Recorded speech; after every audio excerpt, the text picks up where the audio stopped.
Hi, this is Amanda Frankel with our Crafty Playdate, and I'm here with another Movie Monday to show you how to make this card right here. Forgive the inky fingers, I just did my midweek mingle, and this is the card we made, and before I put everything away, I thought I'd go ahead and show you guys how to make it too.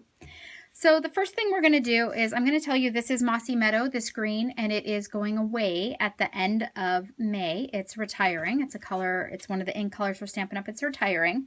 But I do want to show you when you are layering a color on color, and I wanted this to really stand up. When you're layering a couple of layers of the same color, be sure that you add some dimensionals in between here. Don't just glue it straight down, and that will really give it the higher impact.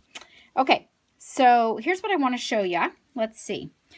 The first thing that you're going to do is you're going to start with a card base, and this is just your standard card base. It is a 8.5 by 11 cut in half, so it is 8.5 by, well, you know what I mean. It's cut in half. I'm going to match up there and there. I'm going to hold that, and I'm just going to slide away from me. And that is my card base, so done. And the next thing that I want to do is take my panel and stamp it. Okay, so we're going to move our card base out of the way. So I'm going to stamp it with this wood stamp here, and I want it to look like siding. So I want the grain of the wood to go this way. The stamp that we're using is a big, huge honkin' wood stamp like this. It does come in a photopolymer, not photopolymer, sorry. It does come in a clear mount also. But the reason that I like it in the wood is because I often use it upside down. And as you can see, it's still even green for us. So I'm going to show you, if I were to lay this on here to get the wood grain, it would hang off. See how it's hanging off at the top like that? And then it would have no pattern here. And I'm going to show you a trick on how to make it so that it looks like a continuous pattern all the way across. All right, so this is my green. When you're using a stamp this big, it's a really good idea to bring the ink pad to the stamp. So set the stamp down and go ahead and just ink the stamp upside down like that. I'm going to go ahead and lay this. Did I get all that? I'm going to go ahead and lay this down as straight as I can, and then I'm going to rub like this. It's okay if it doesn't give you a perfectly solid image. It just looks really weathered, which is kind of cool too. It looks like a weathered image. And this stamp is great to do for an outside wall if you're making a kind of a beachy looking scene for a beach house. Okay, so you can see that it's stamped here, but it didn't stamp down here at all. So I am going to want to get some planks down here. So the trick is ink the bottom of this stamp again, and then you're going to put your fingers kind of where your planks end, right like that. Flip it over, line those up with where the edge of the stamp is, and then rub. This is going to be a little overlapped, but it's not going to matter. It's still going to look like a continuous pattern. Very good. All right, so the panel is done. The card base is done. We're on our way. Let's work on our window. All right, so the window and the, sorry about that, the window and the window box are actually from our last Christmas catalog, and they continued it in the Occasions catalog, but it is the Hearth and Home Framelits. If you want these, you got to get them quickly because we don't know if they are going to be retiring this year.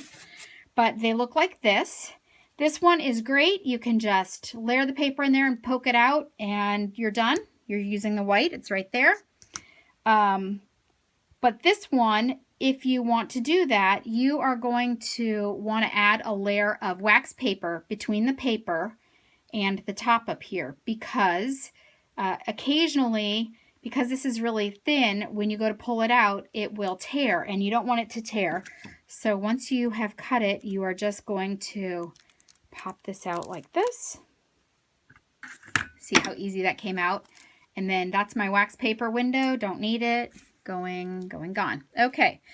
And now I want to make my window. So what I'm going to do is take this, and you can see there is some detail that embosses into your window when you first cut it out. I'm going to take this and flip it upside down because I do want that to be on the outside. And I am going to show you what I did back here. Back here is some wallpaper. It looks like wallpaper, doesn't it, behind those pretty curtains? That is out of our Cherry on Top paper stack. That was in the annual catalog. It's 6x6 paper. Super fun. Great size if you're a scrapbooker as well as a card maker. They works well with both of those. So that's what I cut my wallpaper out of. Here I did little hearts, but here I'm going to do little cherries because I think it looks like a little kitchen. Doesn't that look like a little kitchen wallpaper? Okay, and this is Watermelon Wonder, and the way that I knew that, so that I could match all my colors perfectly, is because it's actually printed right on the outside of the packaging for that color. And I'm also going to cut a window sheet. So this is a Stampin' Up! Window sheet. It is clear plastic. There you go. Now you can see it. And I am going to cut that too. And I'm going to cut it the same size as the wallpaper. So the wallpaper and the window sheet are 2 1/4 by 2 3/4.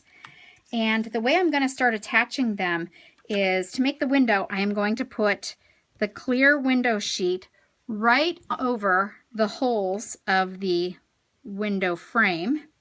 And then I'm going to use my dimensionals to hold it on. And this does 2 things, really. I'm going to put my finger right in the middle of my window here.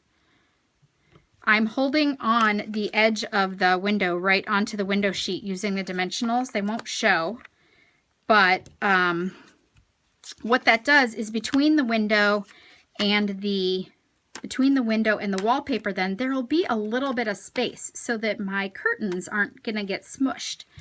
Okay, and there's my last one. Doesn't have to be exact, but just so you can see, it does make it then look a lot like a window.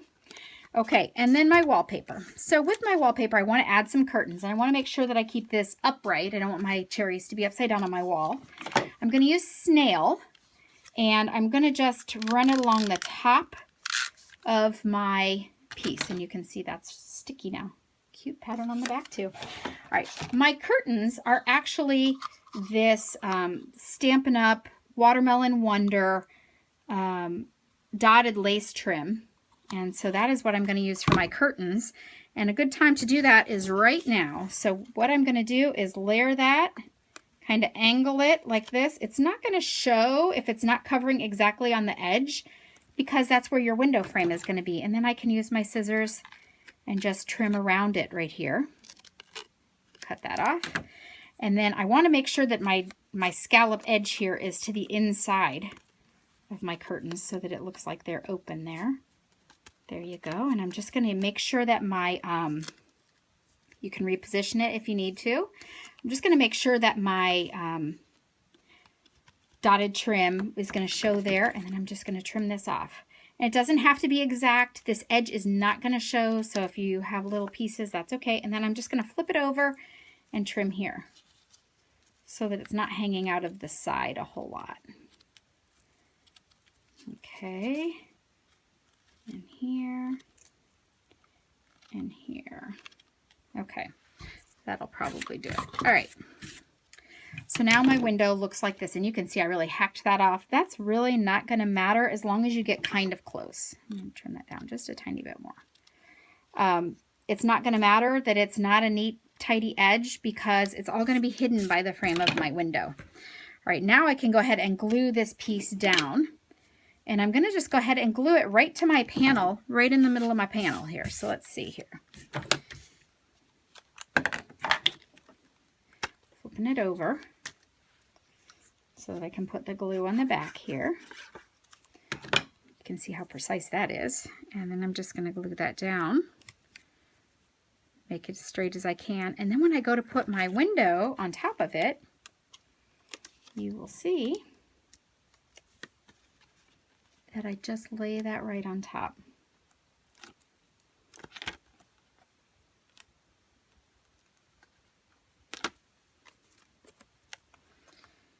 Right like that. And there is my window.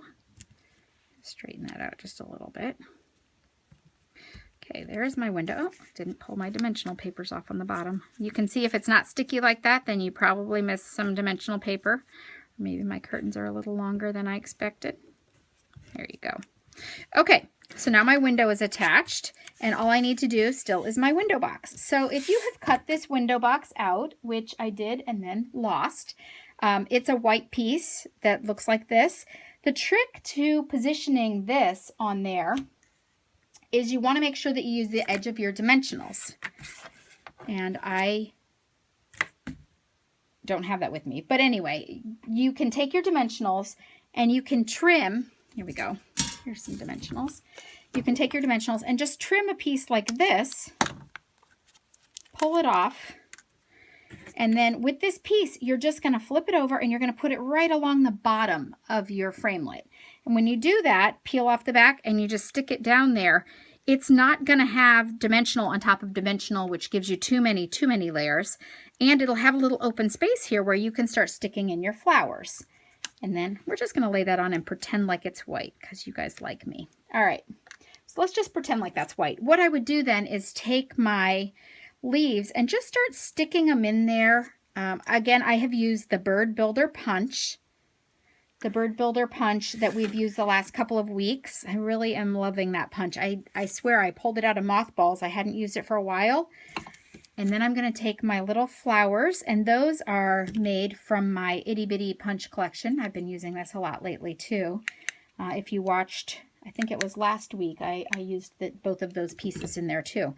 And then I lay these on there. And once I've laid them on, remember how I taught you last week how to curl them up so that they look lively, and then I've added little pearls. These are Watermelon Wonder also to match the curtains.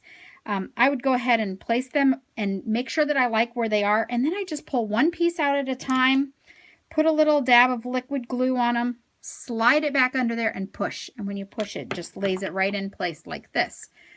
And that way you haven't disrupted them twice. You've only pulled one piece out, glued, stick it back in to make sure that you have the placement that you want. Once you have all of that done, and again, since I don't have my window box, I'm going to have to do that later. Once you've done all that, again, I want to tell you, you want to put dimensionals under this panel because it is going to be off of the same color. So when you put on dimensionals, do not skimp. Do yourself a favor and don't skimp on your dimensionals, because when you do, you end up with a saggy bottom, and nobody wants a saggy bottom. So I use at least five dimensionals on all my projects because I don't want the middle to kind of cave in.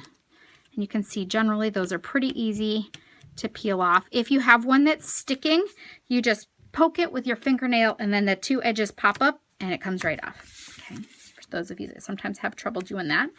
And then you're going to take your panel and just place it in the middle. And you're all set. And I'm going to add my window box. I've already got all of my little flowers and my leaves all punched out. And that's all you need to know. Thank you very much for stopping by. I hope you will come back and see us at our crafty play date.